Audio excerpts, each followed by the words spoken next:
FISPO untuk mengambil undian subtema kelima dalam FISPO. Silakan diperlihatkan ke calon wakil presiden dan ke moderator Bapak.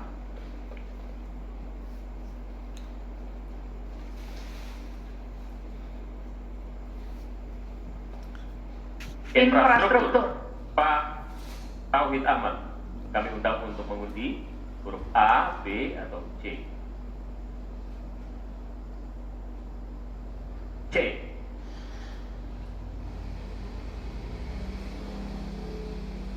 Infrastruktur huruf C.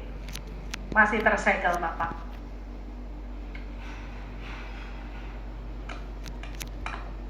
Mohon didengarkan dengan seksama karena kami hanya akan membacakan satu kali pertanyaan untuk Bapak Gibran Rakabuming Raka dengan subtema infrastruktur. Dalam 5 tahun biaya infrastruktur pada proyek strategis nasional sebesar 2.385 triliun rupiah dari APBN. Sementara untuk infrastruktur sosial seperti sanitasi dan air bersih masih memprihatinkan. Pertanyaannya, bagaimana strategi paslon untuk memastikan penyediaan infrastruktur sosial tanpa membebani keuangan daerah? Waktu Anda untuk menjawab 2 menit, kita akan mulai ketika Anda berbicara. Silakan. Baik, terima kasih. Jika kita bicara masalah sanitasi dan air bersih, ini nanti nyambung ke masalah stunting. Untuk masalah sanitasi, ini perlu kolaborasi banyak pihak. Misalnya apa yang sudah saya lakukan di Solo. Kita membangun IPAL komunal di perumahan padat penduduk. Ini penting sekali. Lalu untuk kebutuhan air bersih, kita juga bekerja sama dengan kabupaten sekitar, misalnya dengan Wonogiri, Klaten, untuk mendapatkan air bersih. Kita juga sekarang sudah ada proyek strategis nasional membangun beberapa bendungan dan embung. Ini nanti juga penting untuk meneruskan program pengairan nasional yang nanti berguna untuk pengadaan air bersih dan juga untuk mengairi sawah. Ke depan, masalah sanitasi dan air bersih ini penting sekali karena kami dari paslon nomor 2 ingin menyiapkan generasi-generasi emas yang sehat dan pintar. Kalau kita mengintervensi masalah stunting, kita juga harus mengintervensi tempat tinggalnya juga. Kita tidak bisa hanya memberikan gizi tambahan untuk ibu hamil dan lain-lain, tapi kita tidak menyentuh rumah tinggalnya. Jadi ini harus dikerjakan secara paralel.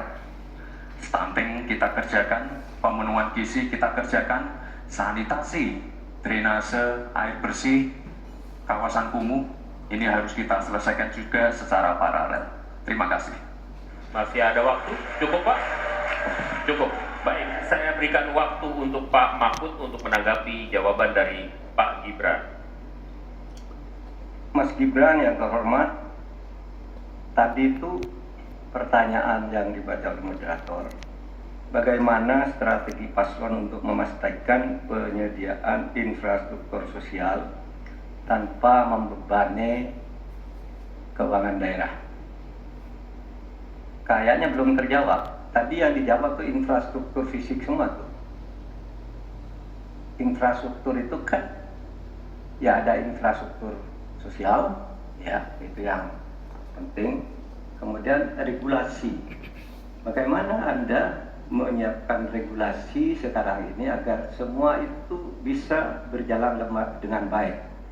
Nah, kalau infrastruktur fisik mungkin sih bisa saja di kota adik dari APBN, APBD gitu. Ini untuk ini. Tapi masalahnya kita punya problem dengan infrastruktur sosial seperti yang ditanyakan tadi.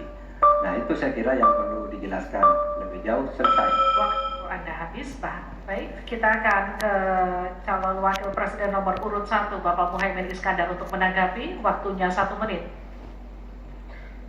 Infrastruktur yang disampaikan Pak Gibran menjadi bagian dari yang perlu disediakan. Tapi infrastruktur sosial atau infrastruktur kerakyatan, pada dasarnya kita bisa melibatkan semua pihak untuk hadir dan memberikan solusi. Contohnya infrastruktur gedung-gedung sekolah yang memberikan kesehatan, kecerdasan bagi masa depan anak didik kita.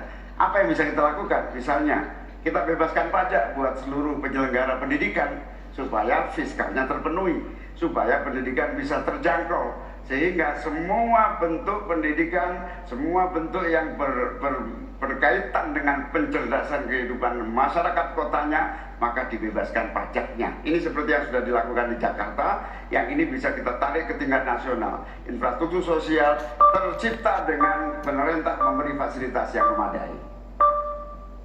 Cukup, Cukup Pak? Bapak? Cukup. Baik. Kita stop, countdown. Tenang. Saya berikan kembali waktu untuk Pak Gibran untuk menanggapi atas tanggapan dari Pak Mahfud dan Pak Muhaimin. Baik, terima kasih. Mungkin Prof. Mahfud dan Gus Muhaimin kurang paham dengan apa yang sudah saya paparkan. Saya tadi juga bicara masalah infrastruktur sosial, stunting itu loh Pak. Ya, tapi nggak apa-apa. Saya perjelas lagi. Kita punya program makan siang gratis. Banyak yang nyinyir, tapi sekali lagi Pak, program makan siang gratis ini adalah investasi menuju Indonesia emas. Program makan siang gratis 400T ini adalah stimulan untuk ibu-ibu warteg-warteg, warung-warung, catering-catering yang ada di daerah.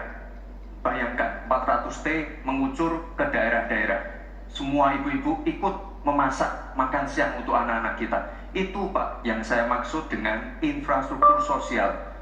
Program makan siang gratis, investasi ke depan untuk menuju Indonesia emas. Terima kasih. Tenang. Baik, kita masih